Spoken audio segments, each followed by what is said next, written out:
We're currently in Zermatt, Switzerland for some spring skiing, but before we hit the slopes, we wanted to reflect back on one of our favorite and most challenging winter activities that we've done, ice climbing. Yeah, as a lot of you have seen in our Meteora video, I don't do too well with heights. I know, sweetheart. But I still like to push myself.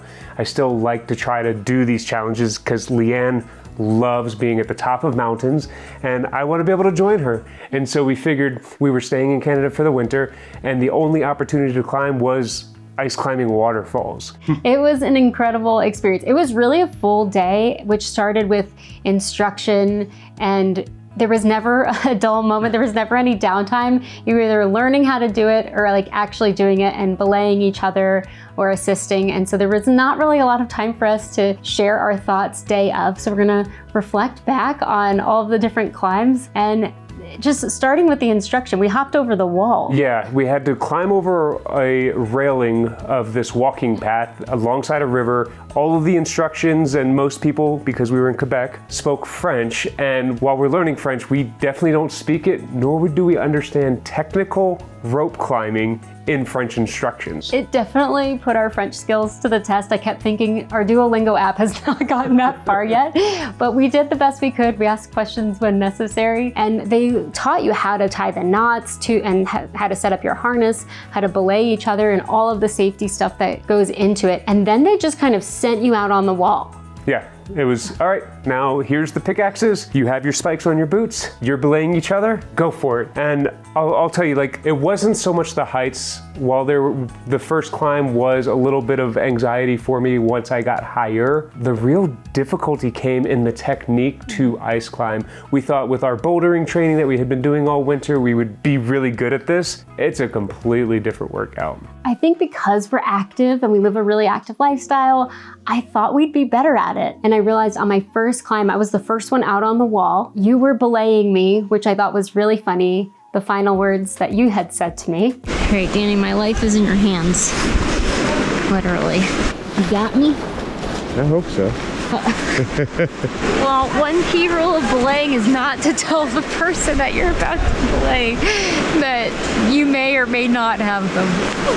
Well, I'm sure I have you. I don't know what the hell I'm doing. So I was the first one out on the wall, and within minutes, I realized this was so much more challenging than I thought it was gonna be. I thought you'd just hit it, take your pickaxe, dig into the ice, and just pull yourself up. My forearms were on fire the whole time. You're trying to kick into the ice, you're just kind of bouncing off at times. It was challenging, but it was also really fun. And so I think I went maybe halfway, 3/4 of the way up on that first waterfall. I was so gassed. Yeah, I mean, it was so technical and very difficult. And like I said, the first climb, I did have a little bit of trouble with the heights. I'm already feeling pretty high. But I was talked into trying it again. And when we attempted this particular climb, we were told, don't kick so hard. It's a very fragile climb. And as we were walking up, we saw chunks of ice flying off. One of them actually hit the instructor, which was kind of scary that we were gonna be in that zone. But I did give an attempt. Didn't make much more progress than I did the first time. And my hands were also freezing in addition to the burning forearms. The second one I feel like was a rough one, yeah, because you couldn't kick in. They said to like delicately place the ice pick into it, but you're also, I mean, you're trying to pull yourself up on that. That was a challenge. And my hands were frozen. My hand warmers were frozen. And then thankfully one of the other participants ended up giving us another set of hand warmers. So I felt like that made a big difference. And then we moved on to the third waterfall. And I think that was one of your best climbs, and that was one of my worst. I felt like I wasn't going anywhere. I was so disheartened when I came back down because I was just really hard on myself. I wanted to do so good, and I just felt like I wasn't really going anywhere. And at that point, I was like, man, I think that's it for me. And I was so bummed. What's going on, love? I'm kind of disappointed in myself. I thought I would have done better. Yeah, I just feel like I couldn't really even get past like the first little bit. I don't know, my forearms were just screaming, so. But you had had a great third climb. You made it, I think, all the way to the top. Yeah, so I mean, ice climbing aside, the camaraderie that was down there, because everybody was a beginner, and then there was a few people that did this as hobbies down there, and they were making it look so simple. But for us beginners, it was just like such an encouragement. None of us had done it before, and each time we took a new attempt, we got a little bit further. We made a little bit more progress. Our muscles were warming up, and we were learning the techniques. And yeah, that third climb, I actually made it as far to the top as I possibly could. I was standing at the top of the waterfall.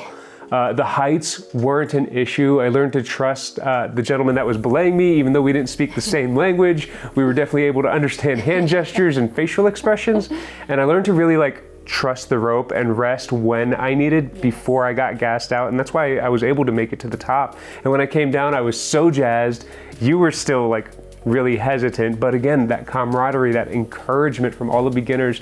One of the women looked at you and she said, well, I just got done. Do you want to try this one?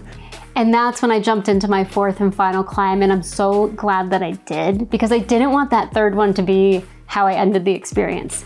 I was so down on myself, but I'm glad that she had asked, hey, do you want to try this one? And of course I do. So jumped back in there. I had seen you make it to the top, which was also really inspiring, especially with your fear of heights. You were doing such a great job. You looked really comfortable resting on the rope, and that's when I realized, okay, I can rest on the rope. You don't have to just make it to the top in one go. So I was climbing up little by little, and then I'd kind of lean into it, rest for a moment, and then keep going. And that was, I think, my best climb. I felt really good about that one.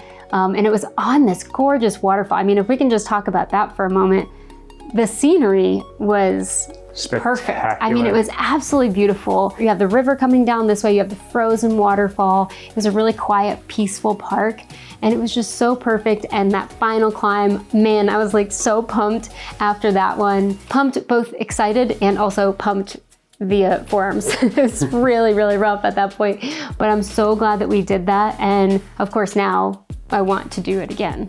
Yeah, but we are here now in Switzerland, about to take a tour around Italy after skiing the Alps and closing out winter with this beautiful snowfall happening right outside. It's been amazing. We're very grateful to have had the winter that we had.